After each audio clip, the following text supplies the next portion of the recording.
Assalamualaikum warahmatullahi wabarakatuh. Waalaikumsalam warahmatullahi wabarakatuh. Masih bersama saya Muhammad Wahyudi di channel YouTube Barik di Asehat. Ya pemirsa, dimanapun kalian berada, di sini saya tidak sendirian. Saya kedatangan tamu yang sangat luar biasa, tampan, tinggi, kaya raya. Amin, amin, amin, amin. Langsung saja kita kenalkan narasumber kita, materi kita ada Kak Marzuki. Ya, Gimana Kak kabarnya Kak? alhamdulillah baik. Baik ya Kak ya. Alhamdulillah tanggal segini lagi baik. Alhamdulillah, hatinya juga baik ya? Alhamdulillah hatinya selalu baik. Masih lajang Kak? Masih jomblo apa sudah ada yang punya Kak? Rencananya masih lajang. Masih rencana. Pemirsa ini yang masih jomblo bisa nanti kalau mau sama Kak Juki. Boleh ya. Kontak person nanti ada. Ada di bawah ini ya. Oke Kak Juki, gimana sehat ya Kak ya? Alhamdulillah Alhamdulillah sehat. sehat. Hanya akibat dari kurang istirahat, lemes awak. Kurang istirahat. Kurang istirahat. Istirahat. Sibukan lumayan. Lumayan luar biasa. Ini aktivis ini ya. Aktivis apa Kak? Nggak tahu ya Kak. Kita skip dulu aktivitasnya apa. Pokoknya berah.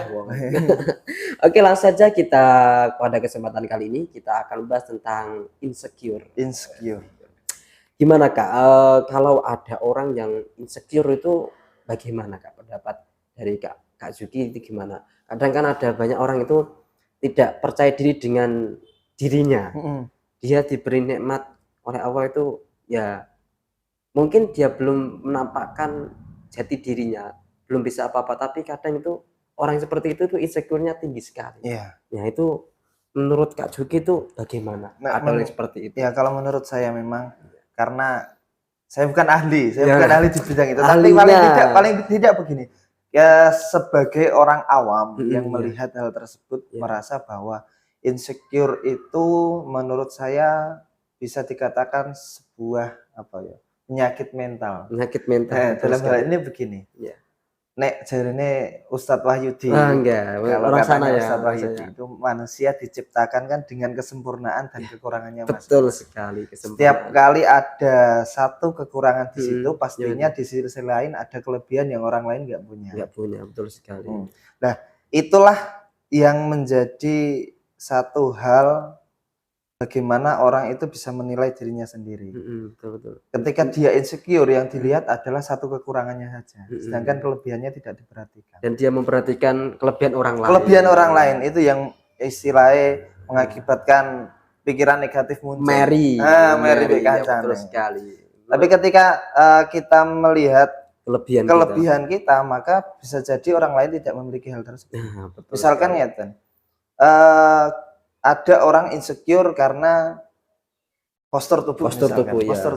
Pendek misalkan. Ada. Misalkan pendek. Iya.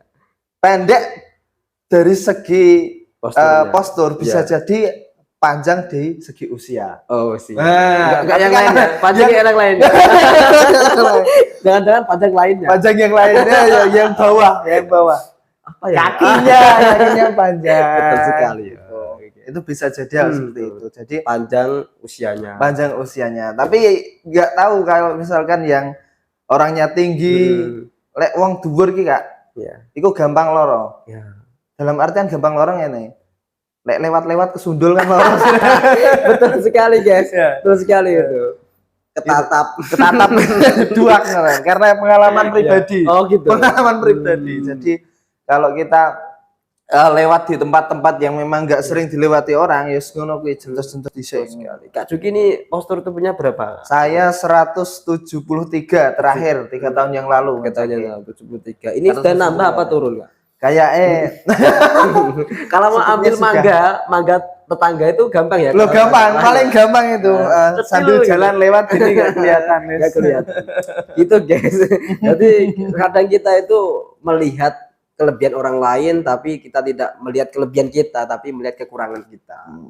Terus gini Kak Juki, kadang-kadang itu kan banyak orang yang seperti itu. Dia melihat hanya kurangnya dirinya tapi dia nggak mau melihat kelebihannya. Untuk remaja-remaja yang seperti itu yang harus kita tawarkan, yang harus kita ajak itu apakah kita hanya diam sendiri ataukah kita omongi dengan hal-hal yang baik atau dengan tingkah laku kita atau bagaimana Kak? Kalau menurut saya ya, karena secara bidang kesibukan saya memang sering di organisasi, maka rasa kekurangan kita itu bisa diatasi dengan bagaimana kita mencari jati diri.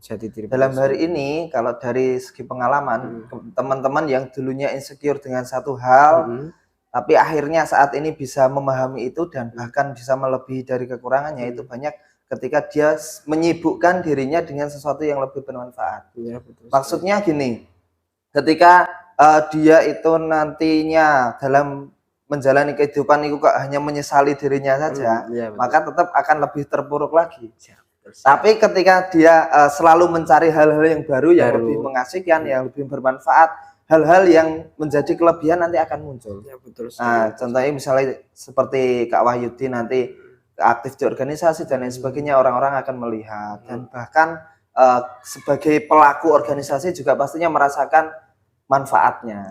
Jadi lingkungan teman-teman itu juga berdampak ya. Pengaruhnya besar sekali menurut saya karena gini, lingkungan itu menjadi satu sebab utama latar belakang kita. Nah, menurut saya seperti itu. Ya, betul, kembali lagi saya bukan ahli, tapi pendapat pribadi seperti itu. Emang seperti ini orangnya ini, selalu merendah untuk meroket. Terkadang itu ada orang yang memang seperti itu. Dia itu introvert. Introvert dalam artian itu dia tidak mau berkomunikasi dengan orang lain, tapi dia itu ya seperti itu, insecure dengan kemampuan dirinya sendiri. Dia nggak mau berorganisasi, nggak mau berbaur dengan orang lain. Maka untuk kalian yang introvert, yang insecure, kurang percaya diri dengan kemampuan kalian, kalian bisa bergabung di komunitas yang baik atau organisasi yang baik. Jadi mungkin itu. Nah, jadi nanti setelah kita berbicara dengan insecure, kita di lain hari kita akan berbicara dengan tema lainnya. Tapi sebentar Kak, masih ada satu cerita yang pengen tak sampaikan. Apa Kak ini? Yang mungkin banyak orang belum tahu bahwa sebenarnya saya dulu itu bisa dikatakan introvert. Ya. Dulunya introvert. Bisa dikatakan begitu. Iya. Maksudnya gini. Dulu itu saya itu orangnya gini ya. Yeah. Kalau nggak kenal ataupun meskipun kenal tapi nggak diajak ngobrol, biasanya saya lebih sering diam. Dulu bahkan saya ngomong dengan orang lain itu nggak berani. Terutama sama perempuan. Wah. Sekarang. Dulu, kalau sekarang. Ya sikat. Ajar gitu. Pernah itu ketika di usia apa ya? MTS. Sekitar MTS itu pernah. Tahun berapa itu MTS? Sekitar 2000 berapa? 2012 mungkin. 2013 itu kan kelas 1 MTS. Kelas 1 kelas 2 MTS. Itu karena ada istilahnya kalau selesai dari tes ya. Kan ada kelas meeting ya. Oh, kelas meeting. Ya. Kelas meeting itu ada lomba pidato. Waktu itu ada lomba pidato. Kakak yang maju. Saya yang maju, mewakili kelas. Kebetulan saya pertama kalinya untuk berbicara di depan orang lain. Depan umum ya. Depan umum, ya. Depan secara formal ya. Kalau secara non formal sih sini wong luweh los ya. Setiap hari. Setiap hari. Tapi kalau secara formalnya belum pernah. Pertama kali itu. Dan itu menjadi satu pengalaman yang memang menjadikan saya merasa bahwa public speaking itu penting. Iya, betul sekali. Pertama kali ikut lomba di tingkat madrasah sendiri, sekolah ya. Nah, yang pesertanya waktu itu berapa? Saya kebetulan agak akhir. Enggak, maksudnya dari 8 kali 3 biro ya? 8 kali 3. Kita itu enggak usah sih. Dari banyak kelas.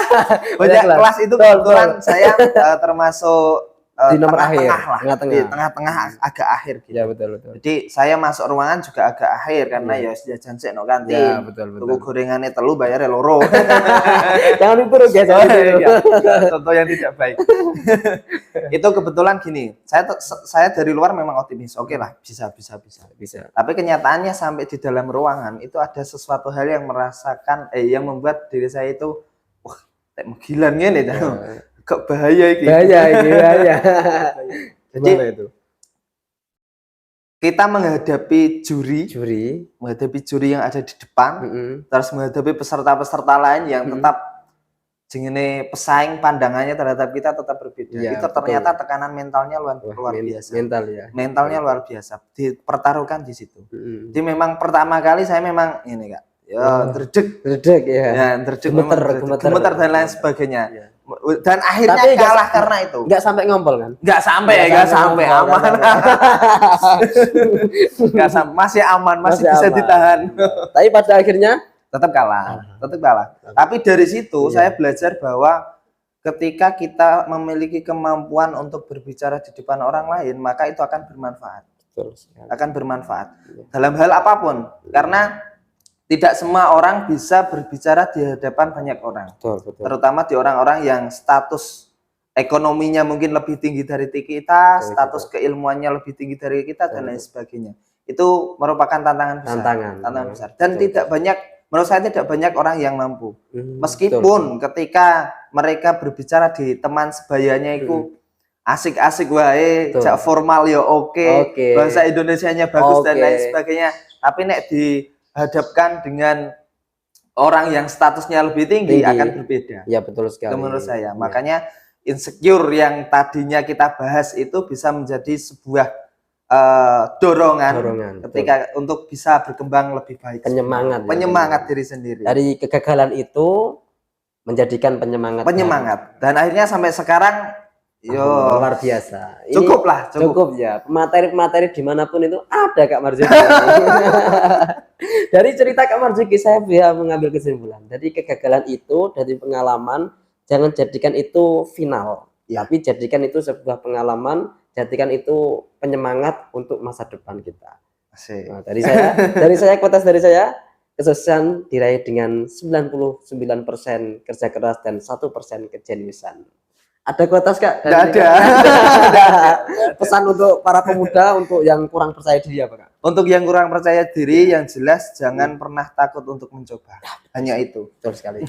Jangan pernah takut untuk mencoba, tapi mencoba hal yang baik ya. Ya, tentunya. Yang jelek. Oke pemirsa, sahabat Baril Azhar, mungkin hanya itu yang bisa kami sampaikan. Semoga bermanfaat untuk kita semua. Saya Muhammad Audi dan saya Irfan Marzuki. Pamit undur diri. Wassalamualaikum warahmatullahi wabarakatuh. Waalaikumsalam warahmatullahi wabarakatuh.